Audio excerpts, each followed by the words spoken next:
सूखा सूखा बर्थडे मना रहा है ये।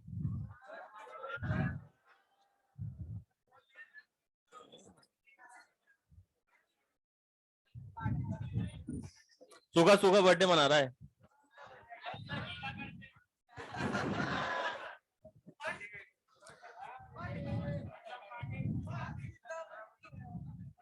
होमवर्क दिया था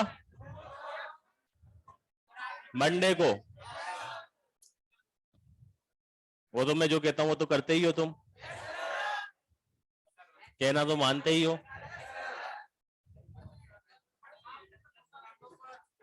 चलो तो फिर इस ब्लॉक में आगे कंटिन्यू करते हैं। ये आखिरी है क्लास, एक और है इसके बाद में? अच्छा चलो लास्ट टर्न पे अपन ने एस ब्लॉक पढ़ा था। एस ब्लॉक के अंदर बातें नहीं बिल्कुल भी, मन से उसको याद करना था, मन से तुम याद।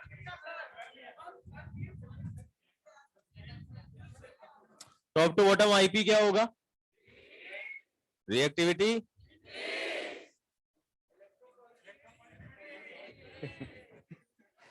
आजा। कंडक्टिव कौन ज्यादा होगा, फर्स्ट है सेकंड है? रिड्यूसिंग नेचर आ गया था समझ में? क्या होता है रिड्यूसिंग एजेंट? जो इलेक्ट्रॉन लूज करता है, और जो जितना इजीली इलेक्ट्रॉन लूज करेगा वो उतना ही अच्छा रिड्यूसिंग एजेंट होगा। और उसके बाद कंपैरिजन किया था। अब इसके बाद अपन पढ़ते हैं एक और टेस्ट है जिसका नाम होता है फ्लेम टेस्ट। ये फ्लेम टेस्ट क्या होता है इसके बारे में अपन समझते हैं। फ्लेम टेस्ट का मतलब क्या होता है? ये एक टाइप का कंफर्मेटरी टेस्ट होता है। कैसा टेस्ट होता है? और कहीं पर भी जैसे मान लो कि रूम में अपन अंधेरा कर देते हैं, बातें नहीं रहे, रूम में अगर अंधेरा कर देते हैं तो अंधेरा करने के बाद जैसे इसने ब्लू कलर की ये जैकेट पहन रखी है तो ये नजर ही नहीं आएगी कि इसने ब्लू कलर की पहन रखी है। तो अगर कहीं पे भी कलर शो होना है तो कलर शो होने के लिए उजाला होना, लाइट का होना, और लाइट का होना जरूरी है, तभी कलर शो हो पाएगा। अब कलर शो होने का रीजन क्या होता है? जैसे मान लो कि ये कोई एटम है, ठीक है, इस एटम में यहां पे इलेक्ट्रॉन है, ये इलेक्ट्रॉन एनर्जी को गेन करके हायर एनर्जी में जाएगा, और हायर एनर्जी में जाएगा तो वहां से वापस से एनर्जी रिलीज करके उसी लेवल पे आ जाएगा जहां पर ये ऑलरेडी प्रेजेंट था। तो अगर हायर एनर्जी में जाएगा तो एनर्जी एब्जॉर्ब करेगा, और अगर हायर से लोअर में आएगा तो एनर्जी रिलीज करेगा। अगर ये एब्जॉर्ब एनर्जी या रिलीज एनर्जी विजिबल रीजन में होगी, किसमें होगी? विजिबल रीजन में होगी तो कलर आएगा, अदरवाइज कलर नहीं आएगा। ठीक है, तो कहीं पर भी अगर कलर शो हो रहा है तो कलर शो होने का यही रीजन होता है कि अगर इलेक्ट्रॉन एक्साइट होता है और एनर्जी रिलीज करता है, दोनों में से कोई सी भी एनर्जी अगर विजिबल रीजन में होगी तो वो कलर शो करेगा। ठीक है, अब जैसे सोडियम की बात करें तो सोडियम का सोल्ट होता है सोडियम क्लोराइड, है ना। स्कूल में क्या होता है कि प्रैक्टिकल होता है, तो प्रैक्टिकल में क्या करते हैं कि पुड़िया बना के दे देते हैं, कागज की पुड़िया। अब उस कागज की पुड़िया में क्या होता है कि आपको कोई सा भी सोल्ट दे दिया, लाइक एक में NaCl दे दिया, एक में KCl दे दिया, एक में RbCl दे दिया, इस तरीके से 4-5 सोल्ट दे दिए, है ना। आपको बोला कि एक पुड़िया उठाओ, और पुड़िया उठाने के बाद में ये बताओ कि इस पुड़िया के अंदर कौन सा सोल्ट है, NaCl है, KCl है, RbCl है। ठीक है, तो तुम क्या, नहीं पानी में, मैं बता रहा हूं ना, मैं बता दूं। तो इस टेस्ट का नाम होता है फ्लेम टेस्ट, और ये कंफर्मेटरी टेस्ट होता है किसी भी मेटल के सोल्ट का। कंफर्मेटरी टेस्ट का मतलब कि आपको पुड़िया मिली, इस पुड़िया को आप बंसन बर्नर के ऊपर रखोगे, जिसमें मतलब उसको बोला जाता है बंसन फ्लेम। क्या बोला जाता है? Bunsen flame. अल्टीमेटली वो फ्लेम कैसी होती है? अच्छा, इसकी जो डिस्कवरी की थी वो बंसन ने की थी, इस वजह से इसका नाम क्या रख दिया? Bunsen flame. नॉर्मली वो क्या होती है? LPG गैस होती है। क्या होती है? अब जैसे बंसन फ्लेम, बंसन बर्नर बाजार से लाना पड़ेगा, तो घर पे भी एक्सपेरिमेंट अपन कर सकते हैं। जैसे अपने गैस का बर्नर होता है ना, तो उसके ऊपर NaCl को डाल दो, और उसके ऊपर आग लगा दो, मतलब ऐसे स्टार्ट कर दो, कौन सा कलर आएगा? ऐसे ही, ऐसे ही।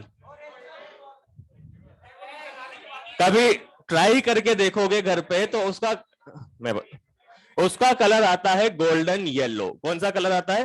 Golden yellow. और गोल्डन येलो कलर आता है तो इसी तरीके से अगर उसको बंसन बर्नर के ऊपर जलाओगे NaCl के सोल्ट को, तो वहां पे भी कौन सा कलर आएगा? Golden yellow. अब जैसे ही गोल्डन येलो कलर आया तो आप फटाफट से मालूम कर लोगे कि कौन सा सोल्ट है? NaCl। बात आई समझ में? तो ये एक तरीके का कंफर्मेटरी टेस्ट होता है जिसके अंदर हम कलर मालूम कर सकते हैं। ठीक है, कोई सा भी सोल्ट हो हमारे सामने। अब यहां पर अपने को क्या करना पड़ेगा कि इन सबके कलर याद करने पड़ेंगे। ठीक है, तो कलर याद करते हैं। कलर कैसे आएगा ये आ गया समझ में? अगर कहीं पर भी कलर शो हो रहा है तो कलर शो होने का रीजन यही होता है, एकमात्र रीजन होता है ये, इलेक्ट्रॉन का एक्साइटेशन वापस से लोअर एनर्जी में आना। क्योंकि जब तक लाइट नहीं होगी तब तक कलर नहीं होगा। नहीं होगा ना? अरे होगा या नहीं होगा? अब टोटल एस ब्लॉक में कितने मेटल्स होती है? कल भी तो पूछी थी ना। 12, 12 या 11? Lithium, sodium, potassium, rubidium, caesium. ठीक है, फ्रांसियम वगैरह तो अपन काम में नहीं लेते हैं। बेटा, मांगे, कार, स्कूटर, बाप। ठीक है, कितने हुए? 10। ये 10 के ही अपने को कलर फाइंड आउट करने हैं। ठीक है, और कलर फाइंड आउट करने के बाद में फिर इनको याद भी करना है। तो कैसे याद करेंगे देखना इधर।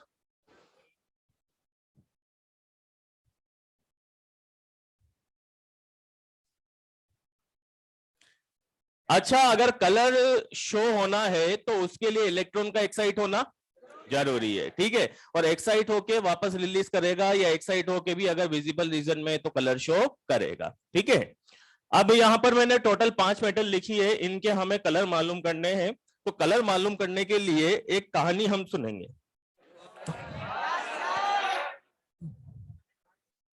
एक मूवी तुमने देखी होगी, दंगल।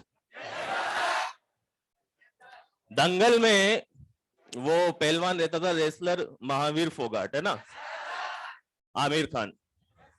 उसके 4 बेटियां थी।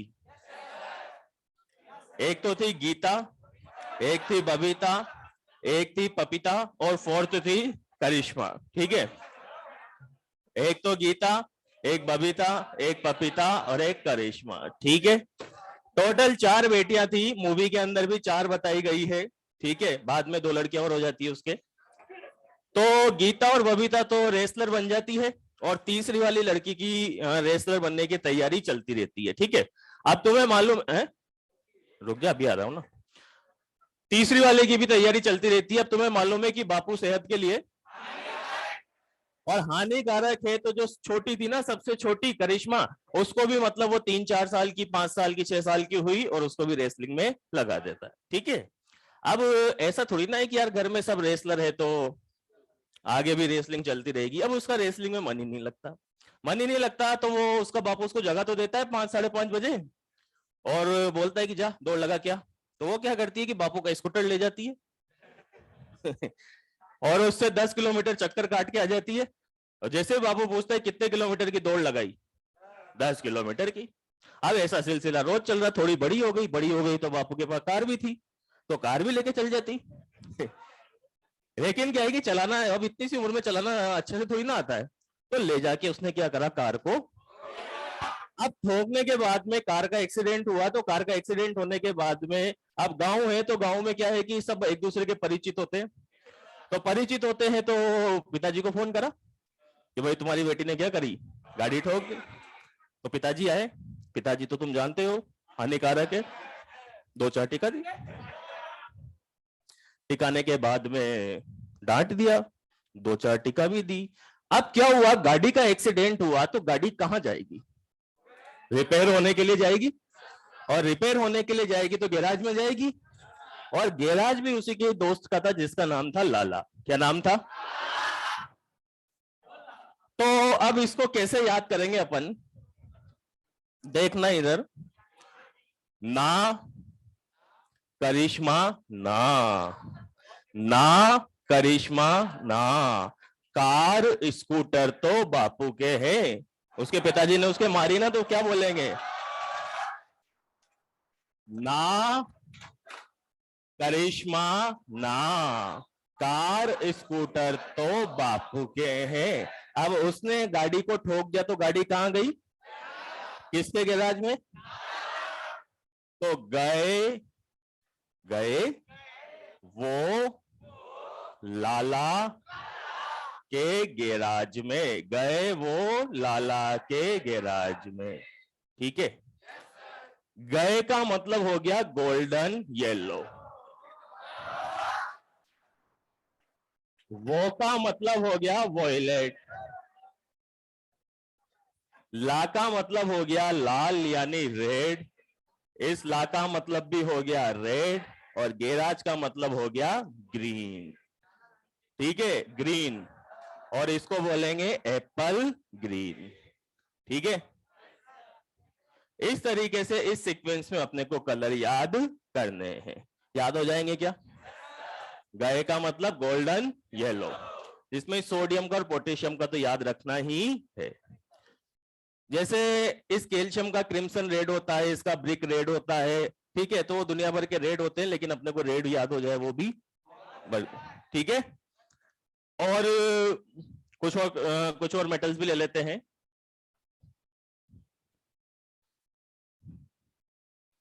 ठीक है, इन मेटल का कलर कौन सा होगा? हमें स्टोरी क्या सुना तो दी, ये पांच कलर बताने के लिए इतनी लंबी स्टोरी सुना दी मैंने।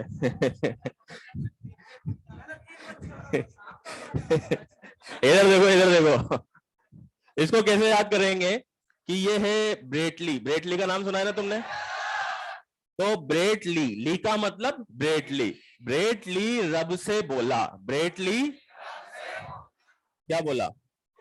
ब्रेटली रब से बोला, क्या बोला? सब लाल लाल नीला हो गया, सब लाल लाल, सब लाल लाल नीला हो गया। ठीक है। और एक इंपॉर्टेंट नोट यहां पर, beryllium and magnesium, beryllium and magnesium doesn't show colour on Bunsen flame, on Bunsen flame due to high IP. अगर आपसे पूछा जाए एस ब्लॉक में सबसे ज्यादा आईपी किन दो एलिमेंट्स का होगा, तो बेरिलियम और मैग्नीशियम का होगा। बेरिलियम और मैग्नीशियम का आईपी ज्यादा होगा, तो वो क्या होती है कि जो बंसन फ्लेम होती है ना, वो चिमनी जैसी होती है, तो उस पे इनके इलेक्ट्रॉन एक्साइट नहीं हो पाते हैं। अगर इलेक्ट्रॉन एक्साइट हो भी जाएंगे, तो यहां पे जो एनर्जी रिलीज हुई है या एब्जॉर्ब हुई है, वो विजिबल रीजन में नहीं आएगी, और नहीं आएगी तो इस वजह से ये कलर शो नहीं करते हैं। तो अगर आपसे पूछा जाए कि एस ब्लॉक में कौन कलर शो नहीं करता है, बेरिलियम एंड मैग्नीशियम, बाकी सबके कलर याद हो जाएंगे पक्का? कलर कौन शो नहीं करता? Beryllium and magnesium. क्लियर? कोई डाउट? लिखो।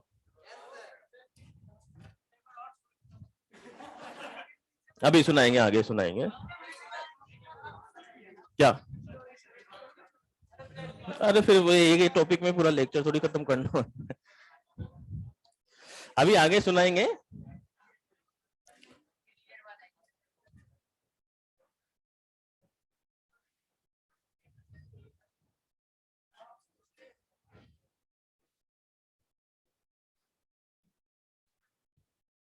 क्योंकि याद तो करने पड़ेंगे ना, तो ऐसे ही याद करेंगे अभी।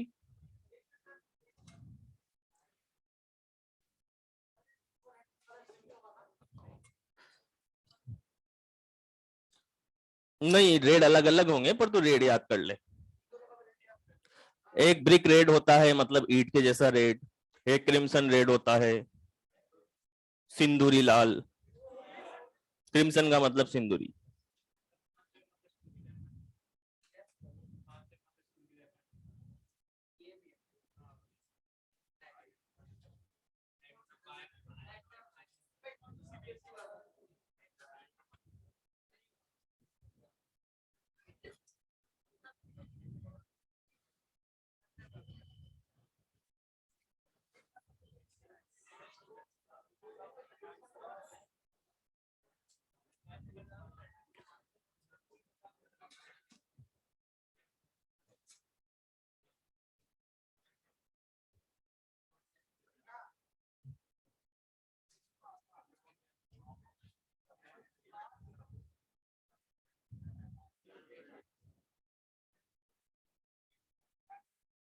वो परेशान हो रहा है तेरा दोस्त।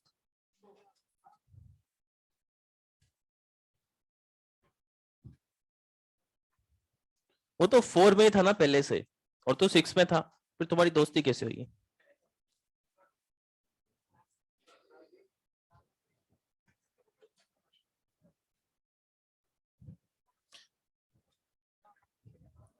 इसको याद कर लेना। हिंदी में लिख रहा हूं मैं, क्योंकि हिंदी में ही थोड़ा अच्छा लगेगा ना। करिश्मा ना। कार, स्कूटर तो बापू के हैं। ये तो हो ही गया, गए वो लाला के गैराज में।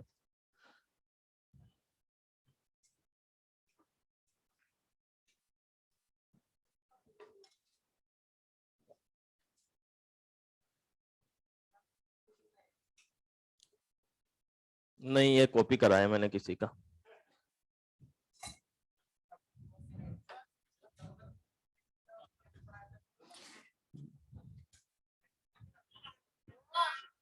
दंगल कौन से ईयर में आई थी? 16? 16 में आई थी। उससे पहले कैसे पढ़ाया था मैंने? ऐसे ही बता देता था उससे पहले मैं।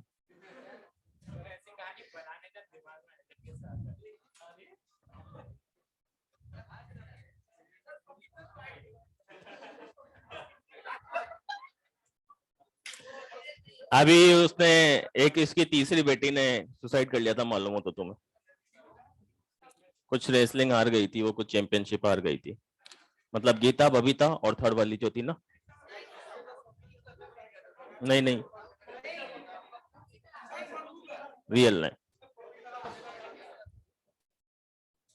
तीसरी वाली सिस्टर ने।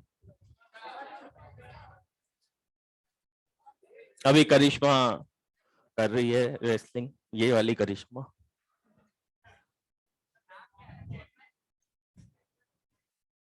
क्या? हाँ, घर पे उसको पपीता ही बुलाते हैं, गीता, बबीता, पपीता।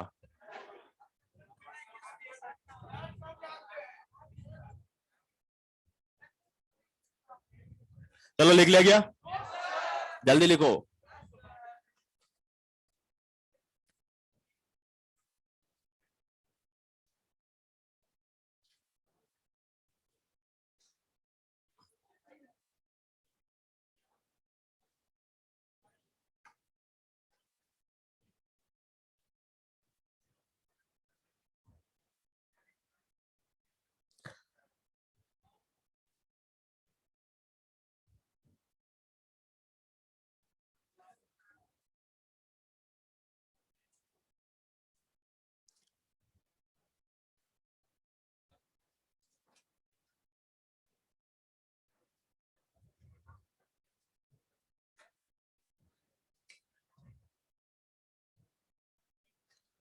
वो मैंने मेटेलिक बॉन्ड की स्ट्रेंथ बता दी थी क्या? नहीं बताई थे ना। चलो आगे बढ़ते हैं, नेक्स्ट पॉइंट पे आते हैं। और नेक्स्ट पॉइंट का नाम है metallic bond strength. Metallic bond strength. अब ये सब क्या है? सब नॉर्मली मेटल्स होती है। क्या होती है? मेटल्स, है ना। और मेटल्स होती है तो मेटल्स के अंदर कौन सा बॉन्ड होगा? Metallic bond. ठीक है। अगर आपसे सिंपल वे में पूछा जाए कि ये डस्टर है, क्या है ये? डस्टर पे ये फोम लगा हुआ है, ये तो है सॉफ्ट, और पीछे वाला जो वुडन पार्ट है ये कैसा है? हार्ड। अगर आपसे पूछा जाए ये सॉफ्ट क्यों है, ये हार्ड क्यों है?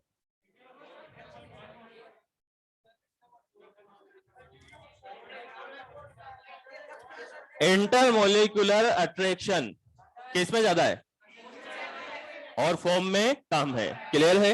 तो क्या हम ये बोल सकते हैं कि कहीं पर अगर अट्रैक्शन ज्यादा होगा तो वो हार्ड होगा, और अट्रैक्शन कम होगा तो वो सॉफ्ट होगा? राइट।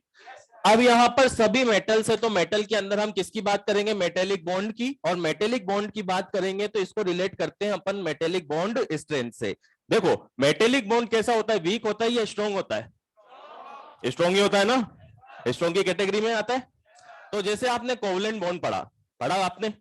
कोवलेंट बॉन्ड के अगर अंदर आपसे पूछा जाए कि जिनकी साइज छोटी होगी वहां पर बॉन्ड स्ट्रांग होगा या जहां पर साइज बड़ा होगा वहां पर बॉन्ड स्ट्रांग होगा?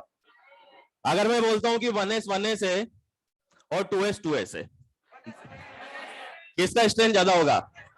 1s पक्का?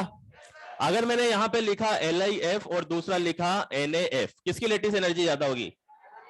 किसकी लेटिस एनर्जी ज्यादा होगी? तो क्या हम ये बोल सकते हैं कि अगर साइज छोटा होता है तो स्ट्रेंथ ज्यादा होती है? तो इस केस में भी वही एप्लीकेबल होता है कि अगर साइज छोटा होगा तो स्ट्रेंथ, तो metallic bond strength inversely proportional होता है एटॉमिक साइज के।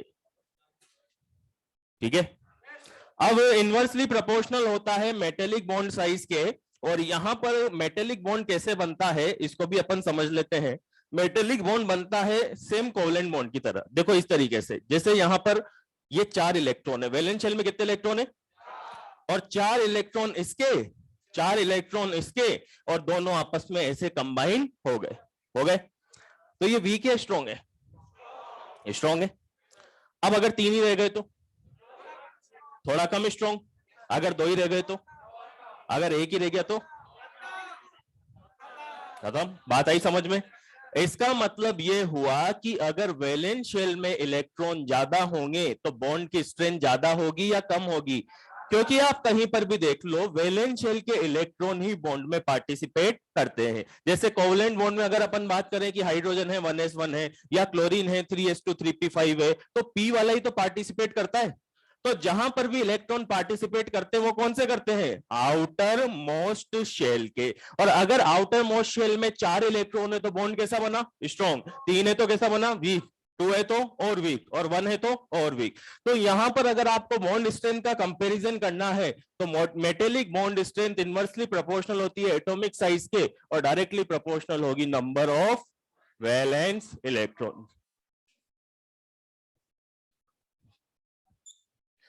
जैसे मैंने यहां पे लिखा फर्स्ट ए और सेकंड ए, अगर इसमें आपसे पूछा जाए कि मेटेलिक बॉन्ड की स्ट्रेंथ कहां पर ज्यादा होगी, कहां पर ज्यादा होगी?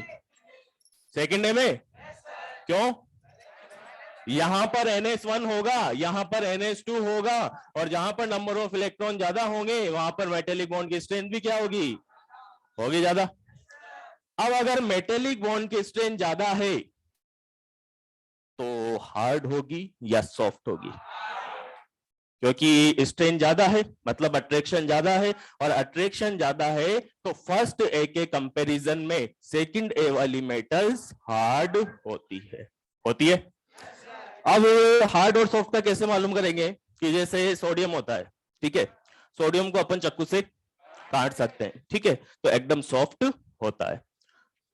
फर्स्ट ए और सेकंड ए दोनों में हार्ड कौन है? सेकंड ए, राइट। अब अगर आपसे पूछा जाए हार्डेस्ट मेटल इन एस ब्लॉक, एस ब्लॉक में सबसे हार्ड मेटल कौन सी होगी? तो सिंपल सी बात यह है कि फर्स्ट और सेकंड डे में सेकंड डे वाले हार्ड होंगे, ठीक है। और अगर सेकंड डे में भी पूछा जाए कि सबसे हार्ड कौन होगी, तो जिसका साइज छोटा होगा उसकी मेटेलिक बॉन्ड की स्ट्रेंथ, तो सबसे छोटा साइज किसका होता है? और बेरिलियम का साइज छोटा होता है तो उसके मेटेलिक बॉन्ड की स्ट्रेंथ ज्यादा होगी, इसलिए सबसे हार्ड मेटल होगी एस ब्लॉक में कौन सी? बेरिलियम। ठीक है। अगर आपसे पूछा जाए सॉफ्टेस्ट मेटल इन एस ब्लॉक, तो सॉफ्टेस्ट के लिए तो क्लियर है कि फर्स्ट वाली होगी, और फर्स्ट में जहां पर स्ट्रेंथ कम होगी वहां पर सॉफ्टनेस ज्यादा होगी। तो अगर साइज बढ़ेगा तो स्ट्रेंथ क्या होगी? कम। तो सबसे बड़ा साइज किसका है? और सीजियम का साइज बड़ा है तो वो सबसे ज्यादा सॉफ्ट होगा। ठीक है, तो सीजियम तो सबसे सॉफ्ट होगा इस ब्लॉक में और बेरिलियम सबसे हार्ड होगा। ठीक है, लिखो।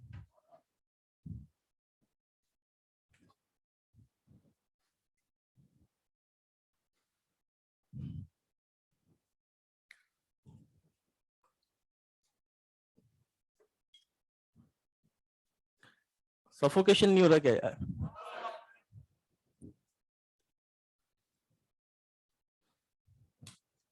इस पंखे से भी क्या होगा?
चलो आगे बढ़ते हैं।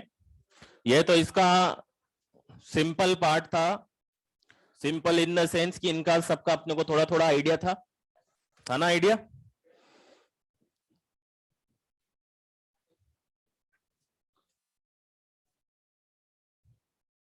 अब आगे अपन पढ़ेंगे इनकी रिएक्शंस। क्या पढ़ेंगे? रिएक्शंस।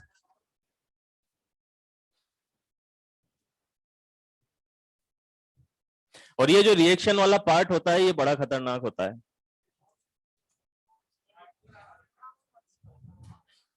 देखो मैं समझाता हूं तुम्हें रिएक्शन वाला पार्ट कैसे होता है। कि ऑलमोस्ट ये मान लो कि अभी हमने बोला कि 10 मेटल्स होती है जिनकी हमें रिएक्शन पढ़नी होती है, ठीक है।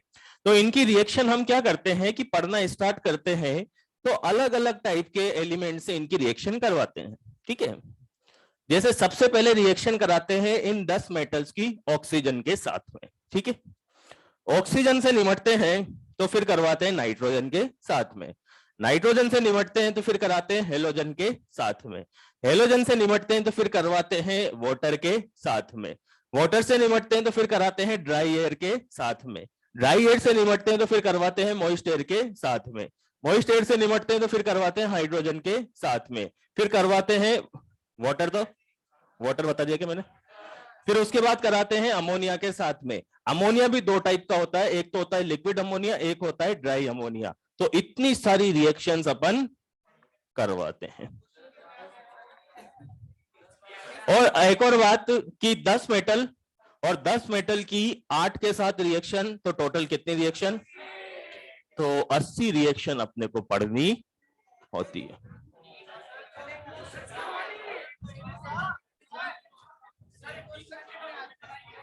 और 80 रिएक्शन अपने को पढ़नी होती है तो बस अभी अपन 80 रिएक्शन पढ़ते हैं। इधर देखना आप ध्यान से, जैसे जैसे मैं बता रहा हूं वैसे वैसे पढ़ते जाना, भूलोगे नहीं, कभी भी नहीं भूलोगे, ठीक है। चलो पढ़ना शुरू करते हैं। इधर देखना ध्यान से, अब कोई भी लिखेगा नहीं, पहले इधर समझेंगे।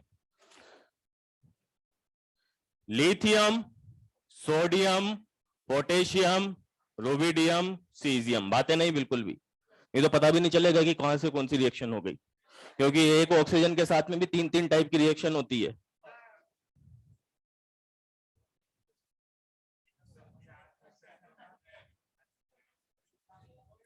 तीन क्वेश्चन 4 क्वेश्चन से मतलब नहीं है, पढ़ना है तो पढ़ना है। और इस साइड होगा beryllium, magnesium, calcium, strontium, barium. अरे तू बातें मत कर रहे। अब यहां पर लास्ट टर्न पे हमने साइज का ऑर्डर पढ़ा था। साइज के ऑर्डर के अकॉर्डिंग बेरिलियम से लिथियम बढ़ा था, लिथियम से मैग्नीशियम, मैग्नीशियम से सोडियम, सोडियम से calcium, strontium, barium, then potassium, then rubidium, then caesium. ये ट्रेंड था। मैंने तुम्हें बोला था ना लास्ट टर्न पे कि जैसे मैं पढ़ाऊंगा वैसे देख लेना, मैक्सिमम रिएक्शन हो जाएगी, ठीक है। और ये अगर काउंटर पे जाके कहीं पे जाके रिवाइज करोगे तो उसको समझ में भी नहीं आएगा कि ये लिखा हुआ क्या है। चलो, अगर आपसे पूछा जाए कि इन सभी मेटल्स में कोई 3 सबसे छोटी साइज की मेटल्स आइडेंटिफाई करो, एक तो बेरिलियम, एक लिथियम और एक मैग्नीशियम, इनका साइज सबसे स्मॉल है। अगर आपसे पूछा जाए कि इन सब में 3 कोई लार्ज साइज की मेटल आइडेंटिफाई करो, पोटेशियम, रुबिडियम, सीजियम, ये सबसे लार्ज है तो ये हो गई लार्जेस्ट, है ना, और वो हो गई स्मॉलेस्ट। और ये बीच में आ रही है तो इनको बोलेंगे मीडियम साइज की मेटल्स। क्या बोलेंगे? मीडियम साइज की मेटल्स, ठीक है।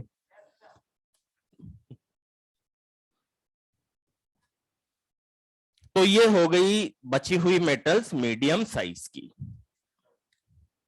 कर लेंगे ऐसे क्लासिफाई। चलो, इसके बाद एक टर्म हमने पढ़ी थी फाई। क्या पढ़ी थी? फाई इक्वल टू होता है चार्ज अपॉन साइज का रेशियो, ठीक है।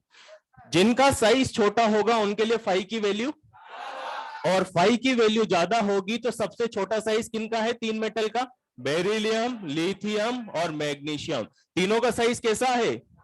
कॉमनली बात अपन कर रहे हैं, तो तीनों का साइज छोटा है तो इनको बोलेंगे हाई फाई, साइज छोटा तो फाई ज्यादा।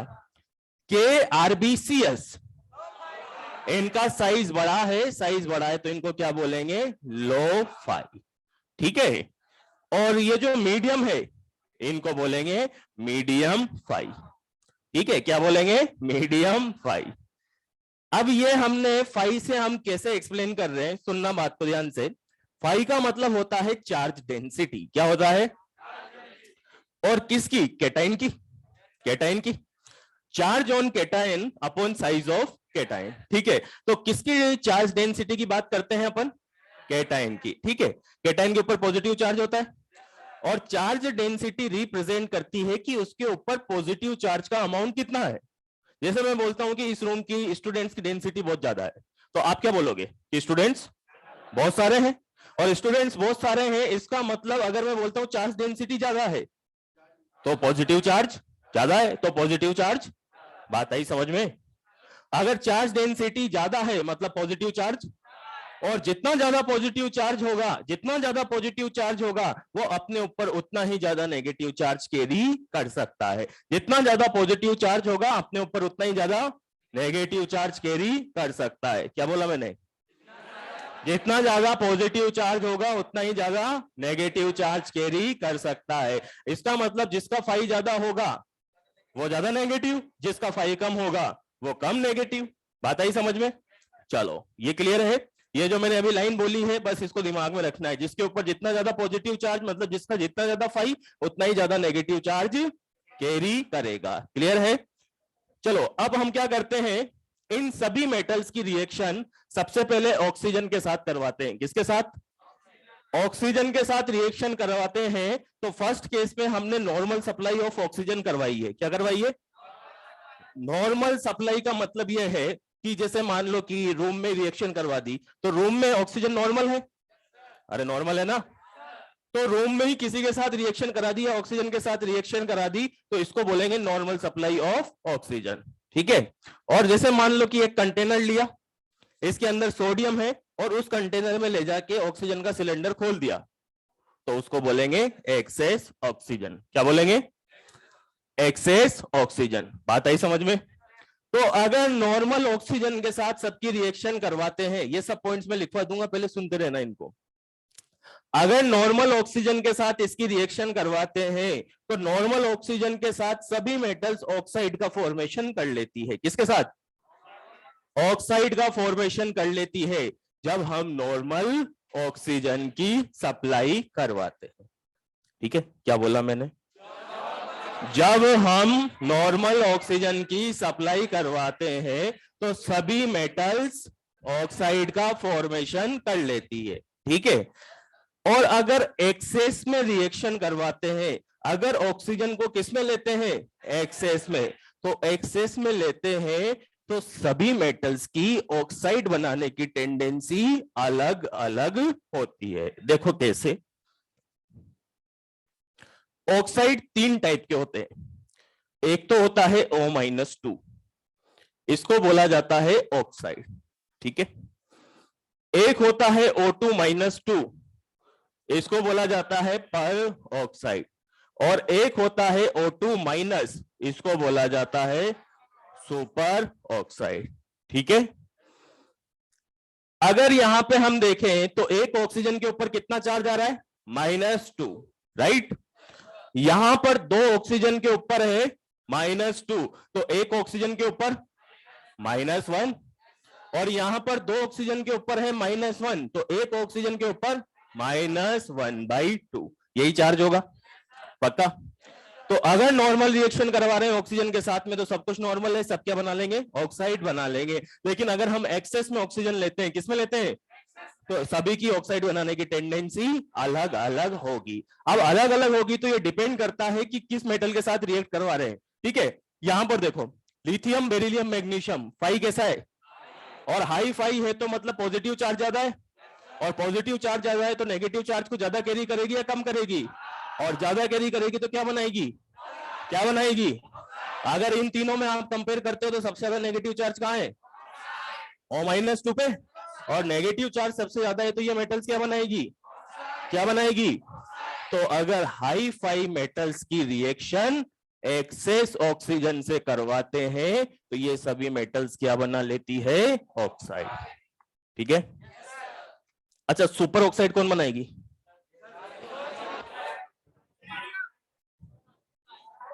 सबसे कम नेगेटिव चार्ज किस पर है? सुपर ऑक्साइड पे -1/2। और नेगेटिव चार्ज कम है तो इसको वही मेटल कैरी करेगी जिसके ऊपर पॉजिटिव चार्ज। तो कौन कैरी करेगी? Lo fi.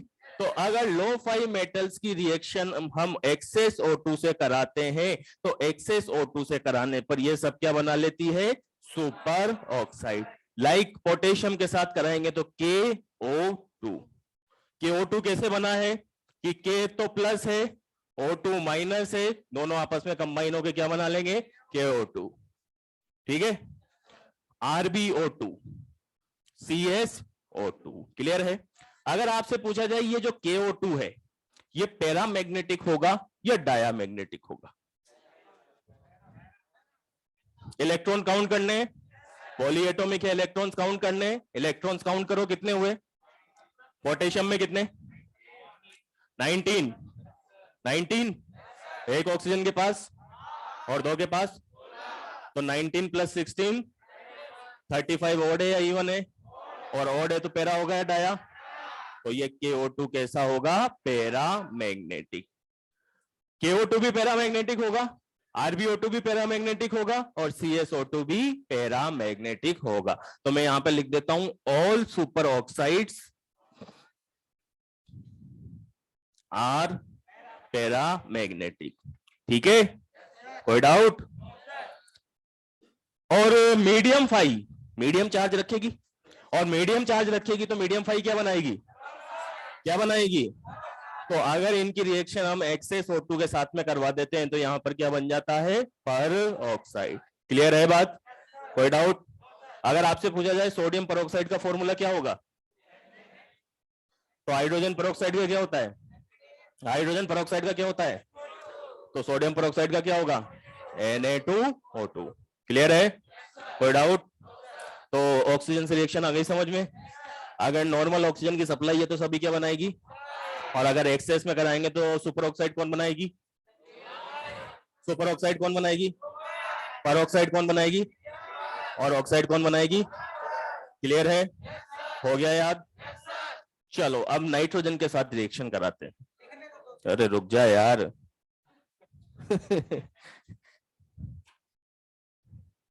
टाइम मिलेगा लिखने का, अभी समझने का टाइम है अपना। किसका टाइम है?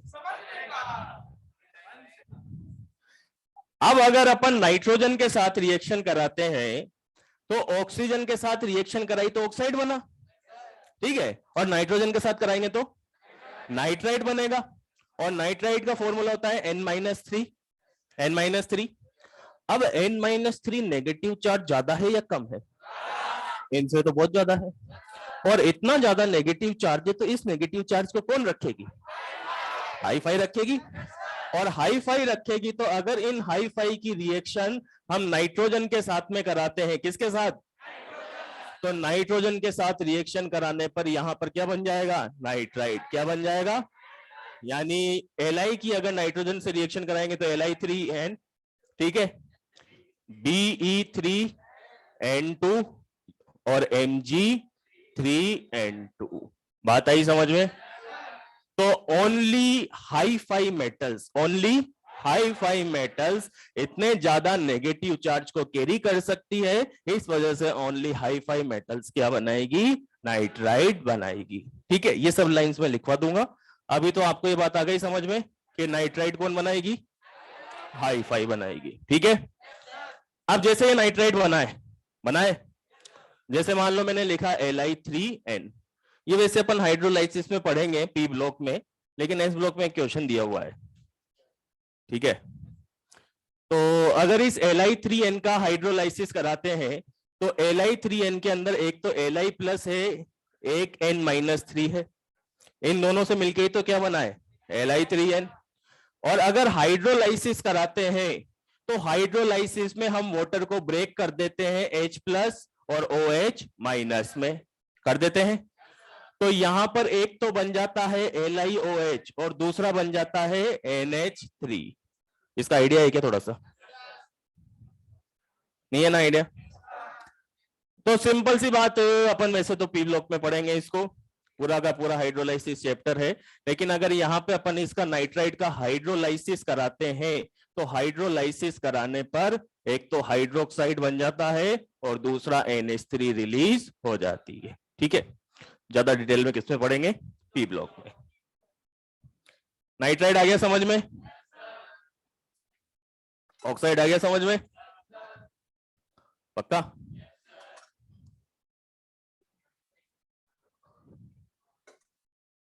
तो अब आगे रिएक्शन कराते हैं अपन हेलोजन के साथ में। हेलोजन के साथ में देखना इधर ध्यान से, हेलोजन के साथ रिएक्शन कराते हैं तो जैसे मैंने लिखा I-, ठीक है, इसको क्या बोलते हैं? आयोडाइड, या सिंपल वे में बोले तो हेलाइड। ठीक है, और अगर मैंने लिखा I3-, इसका हाइब्रिडाइजेशन भी फाइंड आउट किया था अपन ने एक बार। तो I- है तो मोनोहेलाइड बोलो या सिंपल हेलाइड बोलो, और I3- है तो इसको बोलेंगे पॉलीहेलाइड। क्या बोलेंगे इसको? पॉलीहेलाइड। ठीक है, अब अगर इन दोनों में देखते हो तो यहां पर एक आई के ऊपर -1 है, और अगर यहां पे अगर पूछा जाए कि एक आई के ऊपर कितना होगा, तो 3 आई के ऊपर -1, तो एक आई के ऊपर -1/3, यही होगा। अब ये -1/3 चार्ज कम है या ज्यादा है? कम है, तो इतने कम चार्ज को कौन रखेगा? तो अगर इन लो फाई वाली मेटल्स की हम बात करें कि इनकी रिएक्शन हेलोजन के साथ करवा दी जाए, तो हेलोजन के साथ रिएक्शन कराने पर ये क्या बना लेती है? पॉलीहेलाइड। क्या बना लेती है? लाइक पोटेशियम की रिएक्शन I2 से करा दी जाए तो बन जाएगा KI3। क्या बन जाएगा? और इसी तरीके से बन जाएगा RbI3, और इसी तरीके से बन जाएगा CsI3। और इनको कॉमनली क्या बोलेंगे? इनको बोलेंगे पॉलीहेलाइड। बात आई समझ में? पक्का? कोई डाउट? अगर आपसे पूछा जाए कि इसमें सबसे लार्ज मेटल कौन सी है? सीजियम।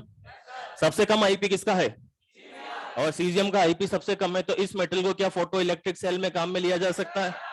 तो ये जो सीजियम होता है इसको किसमें काम में लेते हैं? फोटो इलेक्ट्रिक सेल में। बताया था वो, इसे डायग्राम में रिप्रेजेंट कर रहा हूं मैं। क्या? तो इसको किसमें यूज में लेते हैं? फोटो इलेक्ट्रिक सेल में। अब आ गई समझ में रिएक्शन? याद हो गई क्या? क्या याद हुई? ऑक्साइड कौन बनाएगा? ऑक्साइड कौन बनाएगा? Super oxide. सुपर ऑक्साइड लो फाई। सुपर ऑक्साइड पे नेगेटिव चार्ज कम है तो उस नेगेटिव चार्ज को लो फाई कैरी करेगी। पॉलीहेलाइड कौन बनाएगा? पॉलीहेलाइड कौन बनाएगा? पेरोक्साइड कौन बनाएगा? नाइट्राइड कौन बनाएगा? और किसको अपन फोटो इलेक्ट्रिक सेल में काम में ले सकते हैं? पक्का? तो ये बताओ ऑक्साइड कौन बनाएगा? Oxide, super oxide, peroxide, nitride, polyhalide. Clear है? अच्छा, अगर हेलोजन के साथ रिएक्शन कराते हैं तो सभी मेटल्स हेलाइड का फॉर्मेशन कर लेती है। सब लाइनें में लिखा दूंगा, सभी मेटल्स हेलाइड का फॉर्मेशन कर लेती है, लेकिन जो लो फाई है वो क्या बनाती है? पॉलीहेलाइड। ठीक है, यहां तक लिखो, बाकी तो छोटी छोटी सी रिएक्शन है।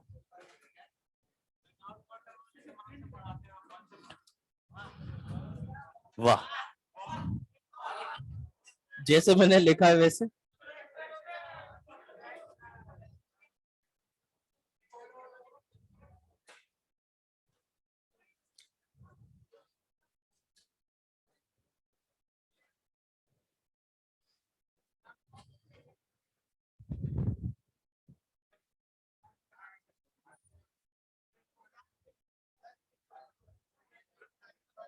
हाँ वो मैं सब लिखा दूंगा लाइन है। एक्चुअल में इंपॉर्टेंट ये है कि डिफरेंट क्या बन रहा है।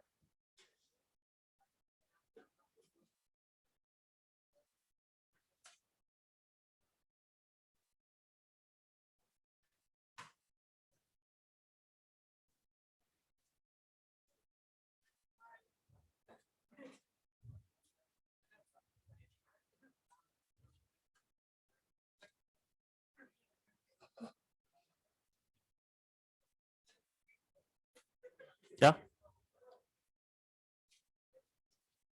प्रिंट करवाएगा इसका?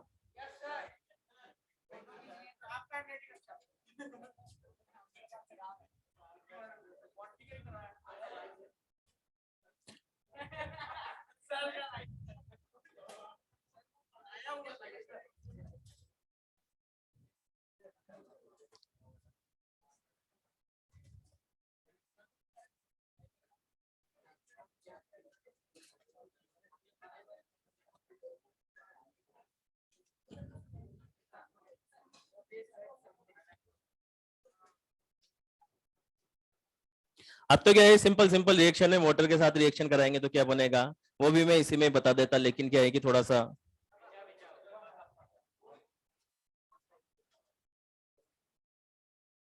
भारी हो जाता, फिर डायग्राम और ज्यादा भारी हो जाता।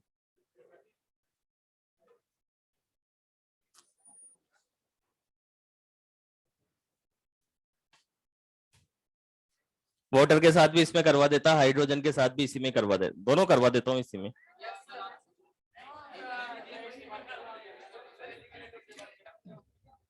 चलो लिख लो पहले, इसमें रिएक्शंस खत्म हो गई ना, सही।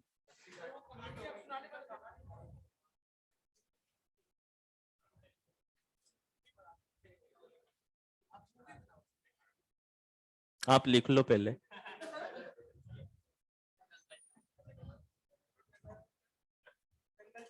तो हरियाणा सही है ना?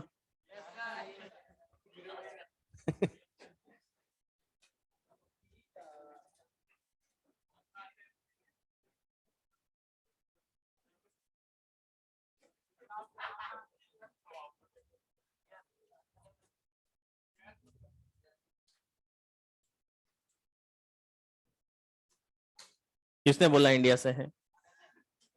तूने बोला ना, यही है असली भारतीय। सब इसी में डूबे रह जाते हो कि तू हरियाणा से है, तू पंजाब से है, और तू राजस्थान से है।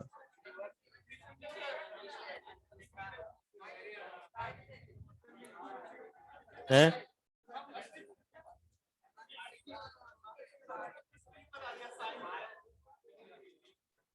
चलो बातें नहीं लिखो, जल्दी लिखो।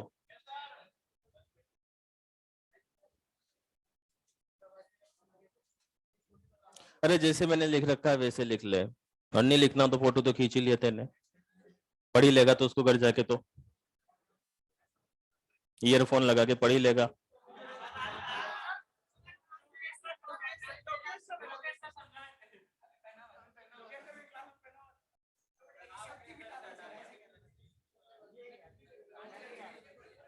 मतलब तेरे दिक्कत क्या है, ईयरफोन साथ ही कैसे रहते हैं तेरे? अब बोलेगा आज मैंने ऑनलाइन क्लास अटेंड करी थी, है ना?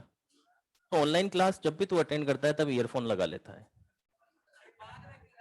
वही तो, बाद में क्या यहाँ पे भी ऑनलाइन क्लास?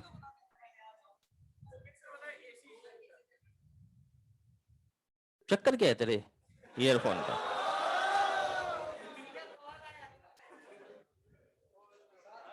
मतलब यहाँ पे तो ऐसे ईयरफोन लटकाने की जरूरत, कूल बनने की जरूरत नहीं है यार, सब देसी बैठे हुए हैं।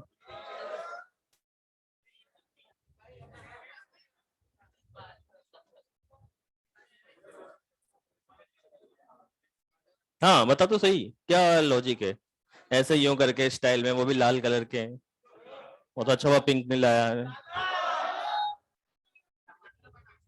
गए वो ला ला के दे रहा है। हाँ कुछ भी नहीं है, फिर कैसे लटकाता है उनको? बाकी तो कोई भी नहीं लटकाते ऐसे ईयरफोन, बाकी तो बस ये आई कार्ड ही लगा के रहते। उतारना भूल जाता है तो चढ़ाता कब है? ऑनलाइन क्लास के लिए ना, तो कब कितनी बजे, मतलब क्या है लॉजिक, क्या है? जैसे मान ले कि तूने 1:30 बजे तू आया है यहाँ पे, तो आधे घंटे के लिए तूने ऑनलाइन क्लास अटेंड करी, फिर उसके बाद तो इतनी सारी क्लासें ले लेता है, ऐसे गले में हाथ भी नहीं जाता तेरा, हिलता भी नहीं है तू यहाँ से, कुछ भी बहाने बनाता है, कुछ भी बहाने बनाता है। मतलब कम से कम 2-3 बार तो मैंने टोक दिया होगा, बाकी टीचर ने भी ठोक दिया होगा, फिर भी तेरे को याद नहीं रहता।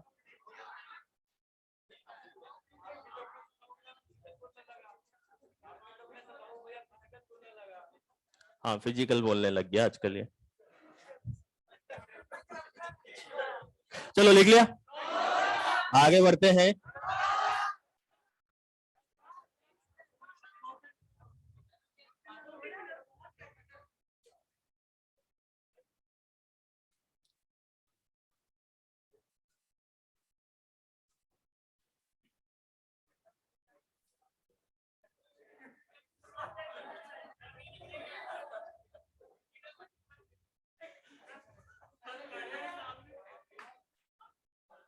क्या है, क्या हो रहा है ये?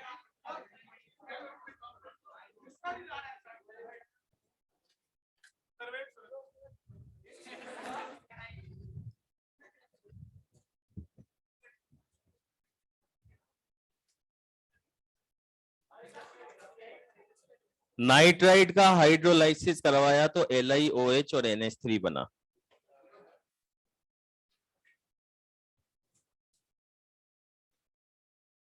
LiOH प्लस NH3 बना दे। उसके बगल में तो हाइड्रोलाइसिस ही लिखा है अपन ने, है Li प्लस N-3।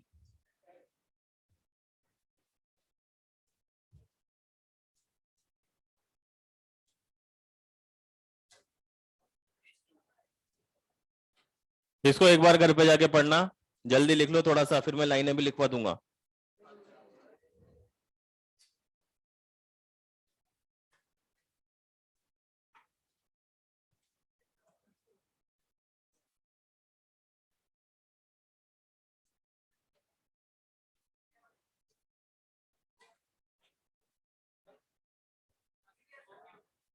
लिख लिया?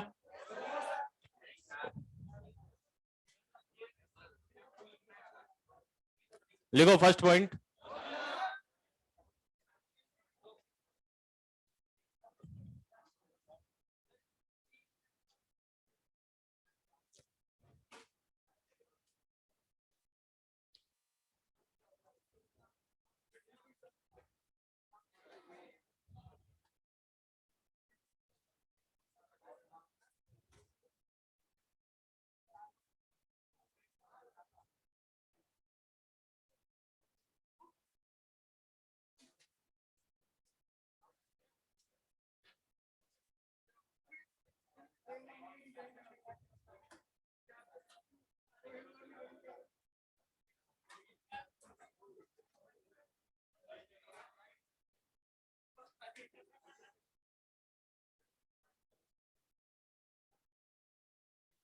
सर मैं नहीं कर रहा बातें, मैं तो करता ही नहीं हूँ बातें।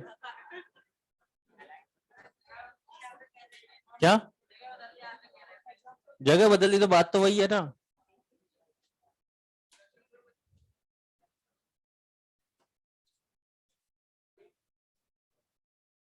चलो लिखो, रिएक्शन विद ऑक्सीजन में लिखना फर्स्ट, कर दोगे इसको इरेज? चलो इसको इरेज नहीं कर रहा। ये डायग्राम बनाने के बाद में थोड़ा सा पॉइंट अपन लिख लेते हैं, क्योंकि क्या है कि डायग्राम से तो ये समझ में आ गया कि कौन क्या बनाएगा, ठीक है? तो इसको अपन पॉइंट वाइज लिख लेते हैं कि कौन क्या बनाएगा। तो फर्स्ट पॉइंट,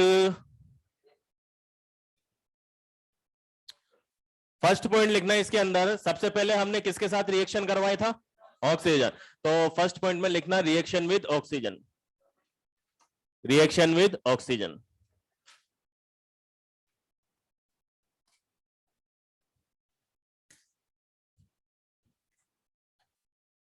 लिखो, reaction with oxygen with normal oxygen supply,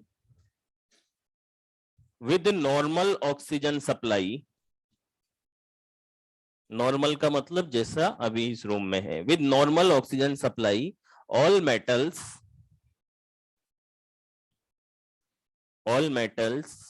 are from oxide. All metals are from oxide. But in case of excess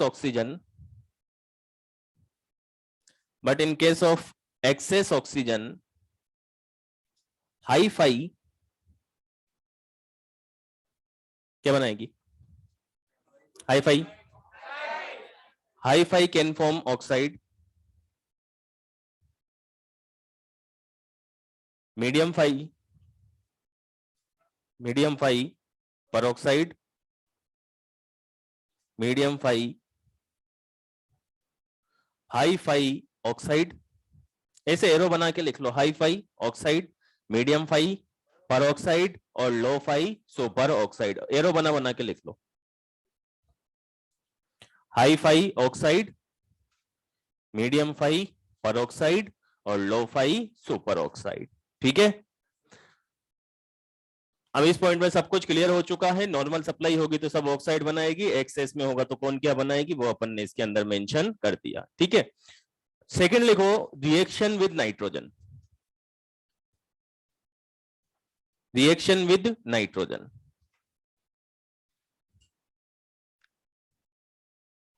लिखो इसके अंदर only hi fi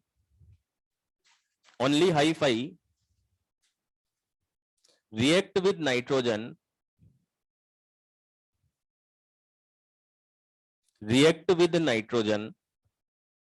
to form nitride,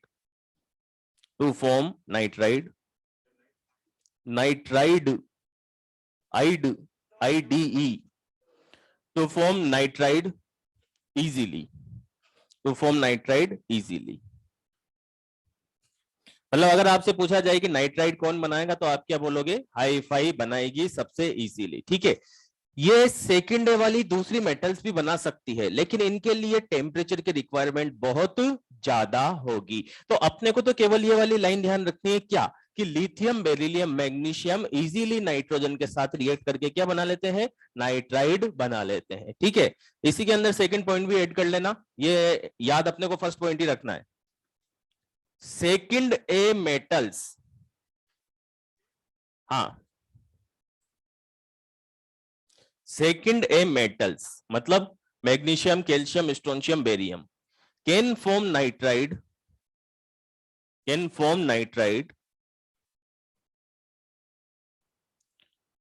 at very high temperature, at very high temperature।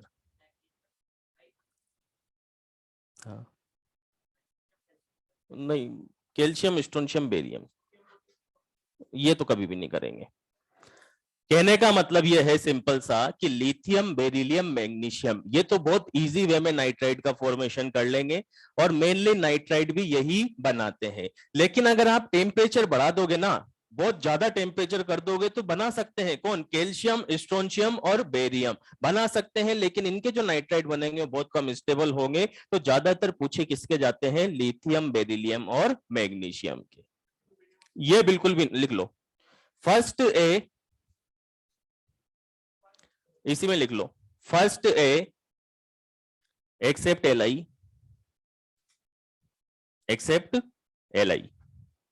Never form nitride.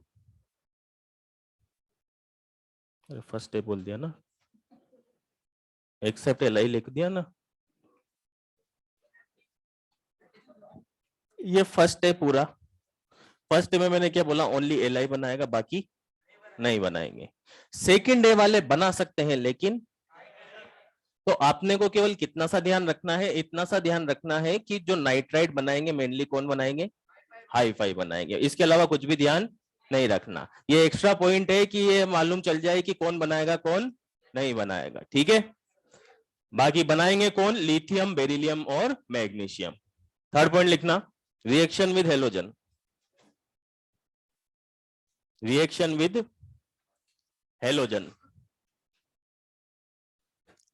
With halogen, इसमें लिखना all metals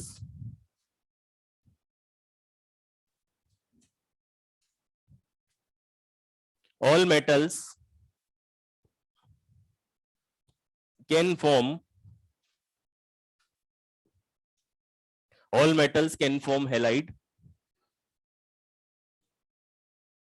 All metals can form halide, but low phi metals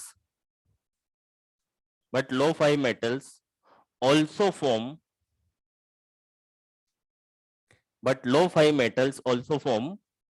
polyhalide. इसका मतलब अगर पूछा जाए पॉलीहेलाइड कौन बनाएगा तो KRbCs। पॉलीहेलाइड कौन बनाएगा? KRbCs। इनके अलावा कोई भी पॉलीहेलाइड नहीं बनाएगा। ठीक है। नाइट्राइड कौन बनाएगा? लिथियम, बेरिलियम और मैग्नीशियम। ठीक है। ऑक्साइड कौन बनाएगा? ऑक्साइड अगर नॉर्मल सप्लाई होगी तो सभी बना लेंगे, अगर एक्सेस में होगा तो सबकी ऑक्साइड बनाने की टेंडेंसी अलग अलग होगी। ठीक है। कोई सुपर ऑक्साइड बनाएगा, कोई परऑक्साइड बनाएगा और कोई ऑक्साइड बनाएगा। क्लियर है? चलो लिख लिया गया। रिएक्शन विद वाटर भी देख लेते हैं। अरे बहुत सिंपल है।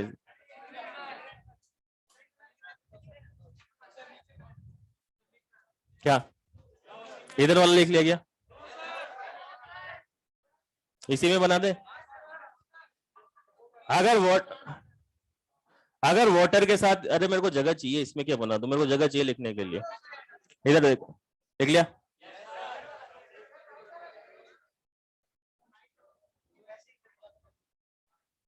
ऐसे तो लेके बैठे रहेंगे अपन। 20 मिनट हो गए इसको बनाए हुए। सारा ही मिटा देता हूं मैं।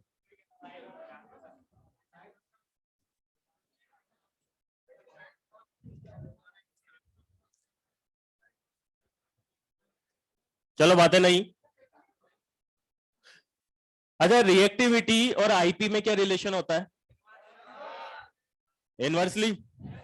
जिसका आईपी ज्यादा होगा उसकी रिएक्टिविटी कम होगी। तो जैसे मान लो कि फर्स्ट डे और सेकंड डे में बात करें, किसका आईपी ज्यादा होगा? सेकंड डे का। क्यों ज्यादा होगा?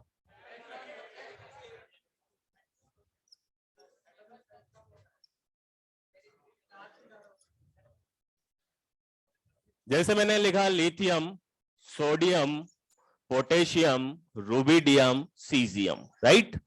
और इधर मैंने लिखा बेटा मांगे कार, स्कूटर, बाप। ठीक है। फर्स्ट ए का जनरल कॉन्फ़िगरेशन होता है NS1 और इसका होता है NS2। अगर हमसे पूछा जाए कि इन दोनों में किसका आईपी ज्यादा होगा तो सेकंड वालों का ज्यादा होगा। क्यों ज्यादा होगा? क्योंकि सेकंड वालों के पास में स्टेबल कॉन्फ़िगरेशन है। ठीक है।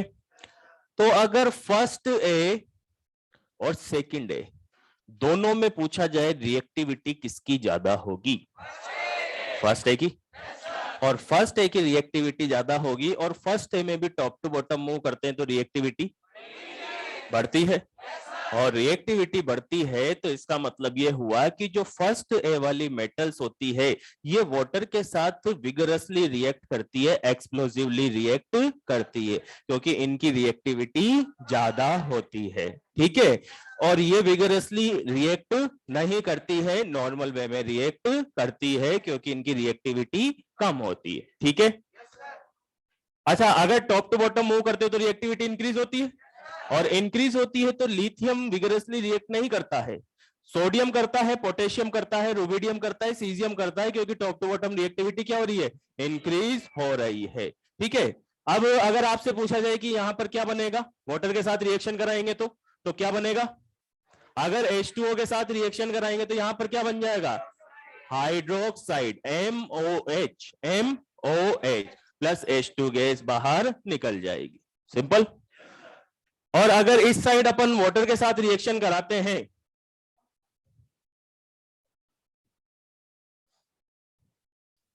तो पहली बात तो ये हमें मालूम चली है। अच्छा, मैं यहां पे लिख देता हूं नीचे ही।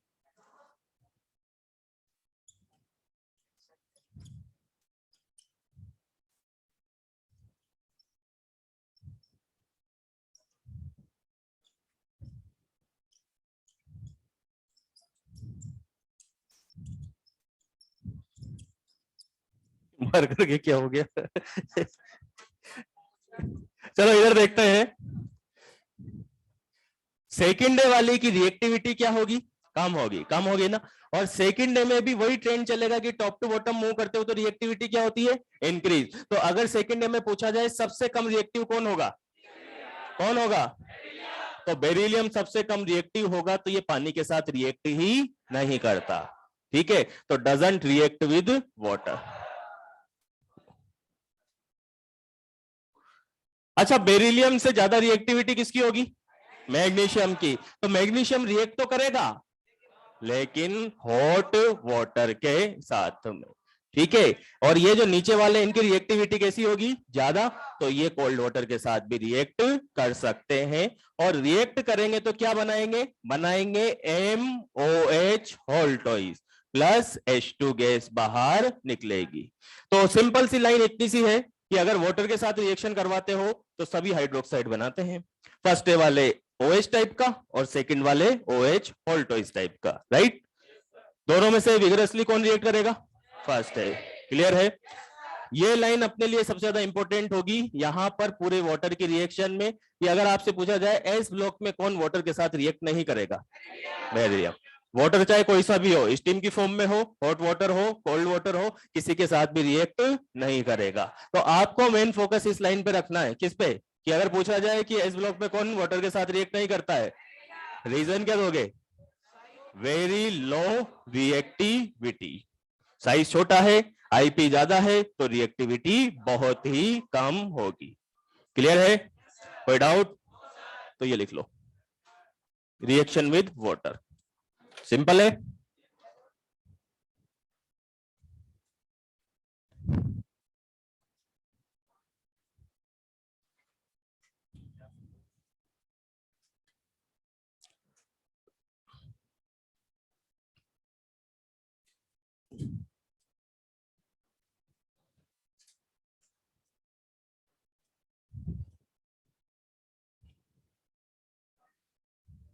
अगली रिएक्शन पढ़ते हैं